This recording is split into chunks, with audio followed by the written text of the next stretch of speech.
En titre, ce soir, depuis des mois, le cercle de Bancasse a été victime de plusieurs attaques ayant coûté la vie à de nombreux villageois. Le point en ouverture de cette édition. La CAN débute ce samedi et le Mali entrera en liste mardi prochain. Logé à Korogo, à 600 km de Bamako, les Aigles joueront quasiment à domicile. Comment la communauté ivoirienne présente au Mali s'est-elle organisée pour vivre la fête du football continental et quel regard porte-t-elle sur son équipe nationale? Les réactions dans un instant. Madame, Monsieur, bonsoir et merci de nous suivre. Plusieurs villages du cercle de Bancasse ont été attaqués ces derniers mois par des groupes armés. C'est au total 12 communes qui ont été touchées. Le point avec Paul Yapinguessan. Malgré les efforts en cours pour la sécurisation des personnes et de leurs biens par les autorités de la transition, le cercle de Bancasse continue impuissamment de compter ses déplacés car le nombre des attaques se multiplie et le risque de famine grandit de jour en jour. La dernière attaque concerne les villages Keiroa et Peleduru dans les cercles de Bancasse et Koro qui ont été attaqués le mercredi janvier dernier par des hommes armés non identifiés. Les témoins rapportent que des tirs ont été entendus dans les deux villages. Selon le président du conseil local de la jeunesse de Bancasse, Mamoutou Guindo, depuis la reprise de Kidal par les forces armées maliennes, la région de Mopti en général et en particulier le cercle de Bancasse est devenue l'épicentre des attaques terroristes.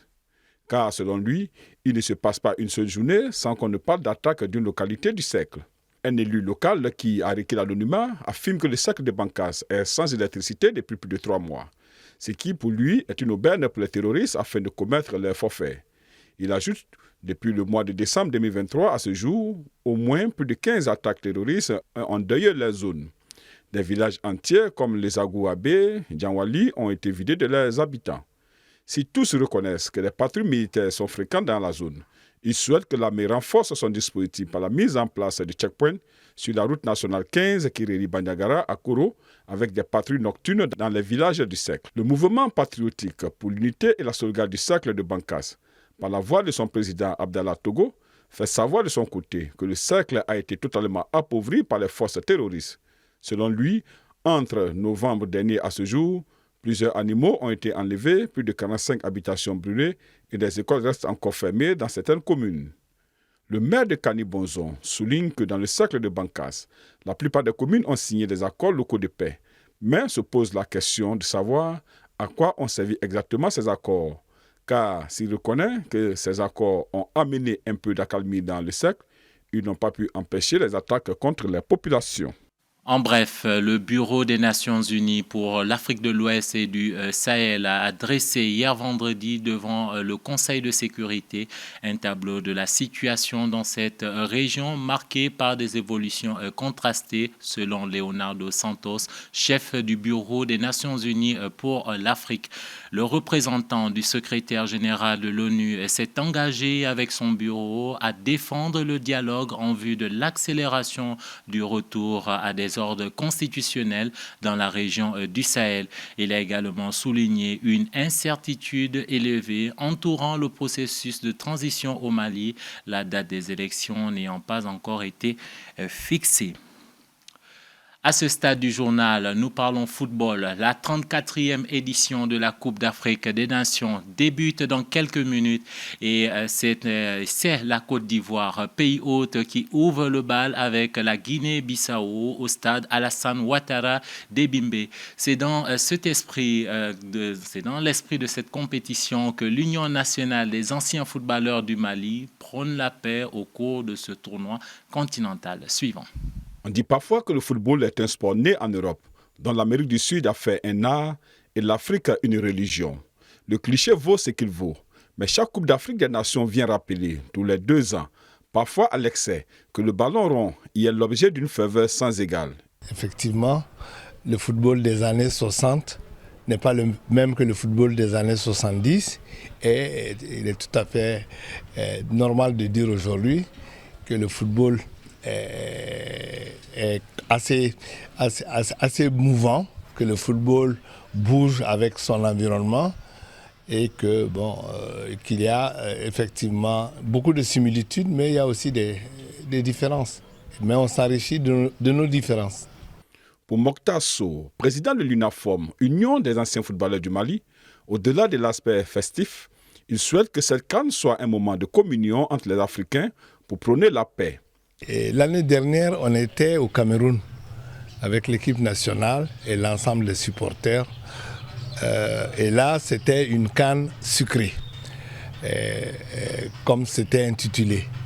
Cette année, la CAN de la Côte d'Ivoire, un pays voisin, avec des communautés qui ont beaucoup de choses en partage. Mais c'est l'Afrique qui se retrouve en Côte d'Ivoire. C'est tout à fait normal que nous puissions contribuer chacun à rendre cette CAN d'abord apaisée, parce que de la CAN sucrée, on peut passer à la CAN apaisée. Et ça, c'est vraiment le message que nous voudrions envoyer. Parce que le football, c'est avant tout la paix. Et comme on le dit, la paix est toujours au bout des crampons. La réussite de cette CAN est une priorité absolue pour l'Afrique, soutiendra Mokhtar Sow, pour qui la mobilisation doit être au rendez-vous de cette grande fête de la jeunesse et de la fraternité africaine. C'est le début du commencement aujourd'hui. Et c'est la Côte d'Ivoire qui ouvre le bal avec un autre pays africain, avec ce démarrage-là.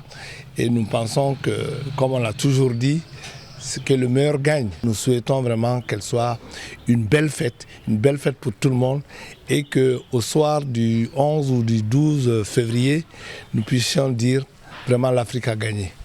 Pour rappel, les 24 sélections sont attendues dans 5 villes, outre Abidjan et ses 2 stades. Les équipes seront réparties entre la capitale politique Yamoussoukro, Bouaké, San Pedro et Korogo. Coupe d'Afrique, toujours impossible de voir un Ivoirien qui n'est pas derrière l'équipe nationale de football, les éléphants. Nous avons rencontré la communauté ivoirienne du Mali qui se dit être très confiante pour l'organisation et la victoire finale. Elle s'est organisée pour vivre pleinement cet événement depuis Bamako. Reportage de Soumaïla Fane. La Côte d'Ivoire abrite pendant un mois le monde du football africain. Ce samedi où le coup d'envoi est prévu à 20h, les nombreux fans du football de ces pays qui attendaient depuis 40 ans d'organiser à nouveau l'événement se réjouissent. À Bamako, où il réside une forte communauté ivoirienne, on promet une grande ambiance.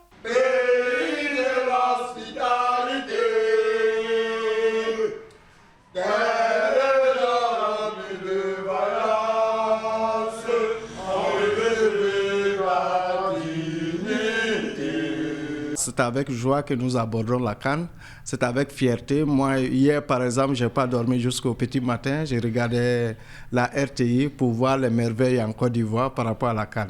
Et nous sommes au Mali, le Mali est à Korogo pour la CAN. Le Mali est bien accueilli à Korogo, ça nous fait vraiment plaisir. Et vraiment, il faut dire que tous les Ivoiriens au Mali sont contents, enthousiasmés pour la CAN. Nous sommes au Mali aujourd'hui, tout le monde sait que la situation n'est pas facile. Donc nous compatissons à cette situation-là. Nous, on demande à tous les Ivoiriens de rester à la maison pour regarder les matchs, de manifester leur joie dans leur maison, ne pas répondre à une provocation quelconque. Au contraire, quand le Mali joue, il faut supporter le Mali, au même titre que la Côte d'Ivoire. Bien vrai que c'est la Côte d'Ivoire qui va prendre la coupe, mais quand le Mali joue, il faut encourager le Mali. Dans quelques minutes, le match d'ouverture opposera la Côte d'Ivoire à la Guinée-Bissau. Sans surprise, les résidents ivoiriens de Bamako pronostiquent une victoire des éléphants. L'ouverture, on espère que la Côte d'Ivoire fera un bon match. Donc moi je peux pronostiquer un match de 3-1 en faveur de la Côte d'Ivoire. Bon, ok, il n'y a pas de souci. Hein. Quand tu connais, c'est le Babaké, c'est les éléphants. Éléphant, il n'y a pas son petit. Bon, pour ne pas les décourager, les Guinéens là, bon, au moins sur 3-0, c'est bon. Pour ne pas décourager l'adversaire, quoi. Voilà, c'est le premier jour, il faut aller doucement. Voilà. Vraiment être très tranquille, léger, on ne force pas. L'éléphant, il n'y a pas son petit.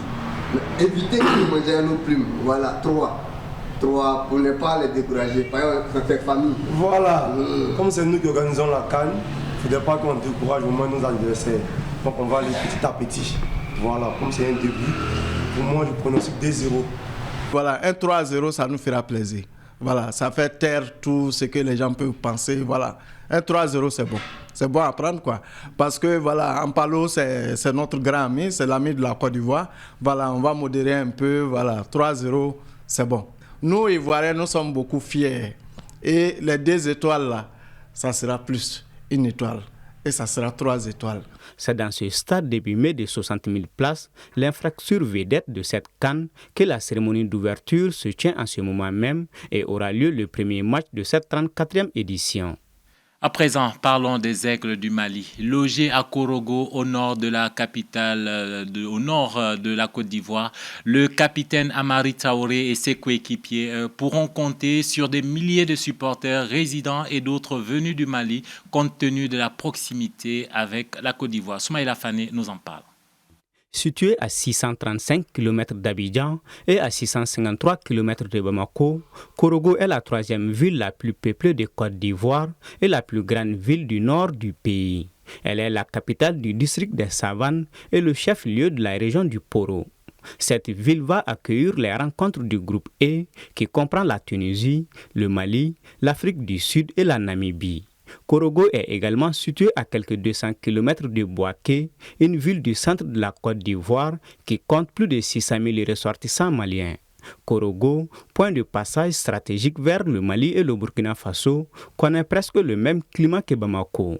Le mont Korogo, une colline de 500 mètres de hauteur située dans le centre de la ville, permet d'avoir une belle vue de la cité. Les Aigles du Mali ne seront donc pas dépaysés. Mieux, les supporters présents à Korogo et à Bouaké pourront aisément faire le plein du stade Amadou Gon Coulibaly afin de pousser l'équipe vers la victoire lors de ses 3 premiers matchs. Déjà dans la ville, l'on sent l'effervescence des supporters maliens qui croient dur en leur chance cette année. En plus de ces locaux, il n'est pas exclu que vu la proximité avec le Mali, d'autres supporters décident de venir ajouter leur voix à celle de leurs compatriotes déjà présents en terre ivoirienne.